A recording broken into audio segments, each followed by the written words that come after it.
Hi good morning. നമുക്ക് ഇന്നൊരു omelette തയ്യാറാക്കിയാലോ. Omelette എന്ന് പറയുമ്പോൾ വെണ്ടയ്ക്ക ഓംലെറ്റ് ആണ്. വെണ്ടയ്ക്ക ഇഷ്ടമില്ലാത്തവർ പോലും കഴിച്ചു പോകുന്ന രീതിയിലാണ് നമ്മൾ വെണ്ടയ്ക്ക ഓംലെറ്റ് തയ്യാറാക്കുന്നത്. അപ്പോൾ വെണ്ടയ്ക്ക ഇഷ്ടമില്ലാത്തവർ ഉറപ്പായിട്ടും ഈ രീതിയിലൊന്ന് വെണ്ടയ്ക്ക ഓംലെറ്റ് തയ്യാറാക്കി നോക്കിക്കോളൂ കേട്ടോ. എല്ലാവർക്കും ഇഷ്ടമാവും. അപ്പോൾ എങ്ങനെയാണ് നമ്മുടെ വെണ്ടയ്ക്ക ഓംലെറ്റ് തയ്യാറാക്കുന്നതെന്ന് നോക്കാം.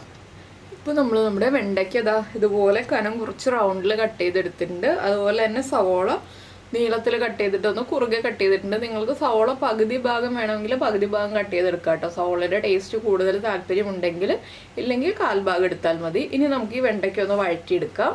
അപ്പോൾ നമ്മളൊരു പാൻ വെച്ചിട്ടുണ്ട്. പാനിലേക്ക് കുറച്ച് വെളിച്ചെണ്ണ ചേർക്കുക. നമ്മുടെ വെണ്ടയ്ക്ക വഴറ്റാൻ ആവശ്യമായ വെളിച്ചെണ്ണയാണ് ചേർത്തിട്ടുള്ളത്. ഒരുപാട് വെളിച്ചെണ്ണ വേണ്ട.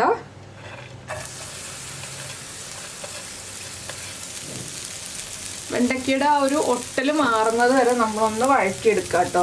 ചെറിയ ഫ്ലെയിമിൽ വെച്ചിട്ട് വഴറ്റിയെടുക്കണം.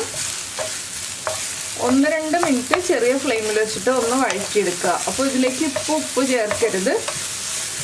ഇപ്പോൾ വെറുതെ ഒന്ന് വഴറ്റിയെടുക്കാനേ പാടുള്ളൂ. ഈ സമയത്ത് തന്നെ നമുക്ക് വേറെ 1-2 കാര്യങ്ങളും കൂടി ചെയ്യാനുണ്ട്. വെണ്ടയ്ക്കയുടെ ലോ ഫ്ലെയിമിലിട്ടിട്ട് ഇളക്കി കൊടുത്താൽ മതി. ഈ സമയത്ത് നമ്മൾ എന്താ ചെയ്യാന്ന് വെച്ചാൽ, ഞാനിപ്പോൾ ഒരു വലിയ പാത്രത്തിലേക്ക് നമ്മൾ കട്ട് ചെയ്ത് വെച്ചിരിക്കുന്ന സവോള ചേർത്തിട്ടുണ്ട്. ഇതിലേക്ക് ഒരു 2 പിഞ്ച് മഞ്ഞൾപ്പൊടി, അതുപോലെ തന്നെ നിങ്ങൾക്ക് കുരുമുളക് പൊടി ചേർക്കാം, ഇല്ലെങ്കിൽ പച്ചമുളക് ചേർക്കാം. ഞാനിപ്പോൾ ചില്ലി ഫ്ലേക്സ് ആണ് ചേർക്കുന്നത്. നമ്മുടെ എരിവ് അനുസരിച്ച് ചില്ലി ഫ്ലേക്സ് ചേർക്കുക. ഒരു 1/4 ടീസ്പൂൺ ചില്ലി ഫ്ലേക്സ് ചേർത്തിട്ടുണ്ട്. പിന്നെ നമ്മൾ എടുത്തു വെച്ചിരുന്ന മുട്ട ചേർക്കുക. മുട്ട 1-2 ചേർക്കാം കേട്ടോ. ഞാനിപ്പോൾ കുറച്ച് വെണ്ടയ്ക്ക എടുത്തതുകൊണ്ട് ഒരു മുട്ടയെ ചേർക്കുന്നുള്ളൂ. കൂടുതൽ മെമ്പേഴ്സ് ഉണ്ടെങ്കിൽ 2 മുട്ട വരെ ചേർക്കാം 5 വെണ്ടയ്ക്കയ്ക്ക്. ഇനി ഇതിലേക്ക് ഒരു ബൈൻഡിങ് ഏജൻ്റായിട്ട് നമ്മൾ 1/4 ടീസ്പൂൺ കോൺഫ്ലോറും കൂടി ചേർത്ത് കൊടുക്കുന്നുണ്ട്. ഈ വെണ്ടയ്ക്കും സവോളയ്ക്കും മുട്ടയ്ക്കും എല്ലാം ആവശ്യമായ ഉപ്പ്, ഇതെല്ലാം ചേർത്ത് നന്നായിട്ടൊന്ന് ബീറ്റ് ചെയ്തെടുക്കുക കേട്ടോ. നന്നായിട്ട് പതഞ്ഞ് വരുന്ന രീതിയിൽ ബീറ്റ് ചെയ്തെടുക്കുക. വേണമെന്നുണ്ടെങ്കിൽ മാത്രം ഒരു 1/4 ടീസ്പൂൺ വെള്ളം ചേർക്കാം. ഞാൻ വെള്ളം ചേർക്കുന്നില്ല. വേണമെന്നുണ്ടെങ്കിൽ മാത്രം എന്ന് ഞാൻ പറഞ്ഞത് അതുകൊണ്ടാണ്.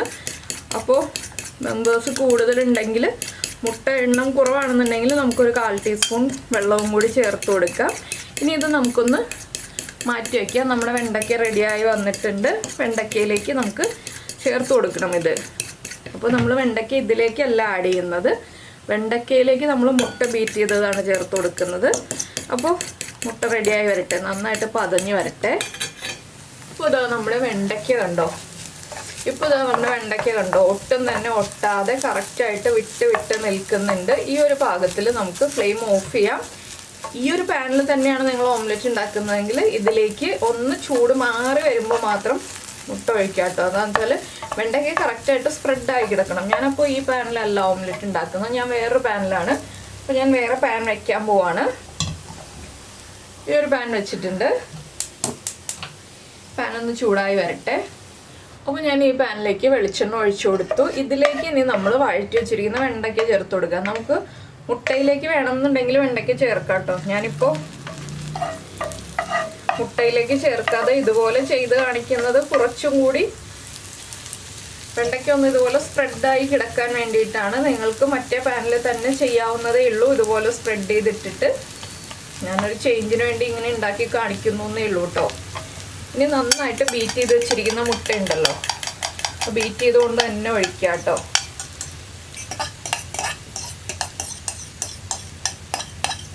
ഈ മുട്ട വെണ്ടയ്ക്കയുടെ എല്ലാ ഭാഗത്തേക്കും ഒന്ന് സ്പ്രെഡ് ചെയ്ത് കൊടുക്കുക.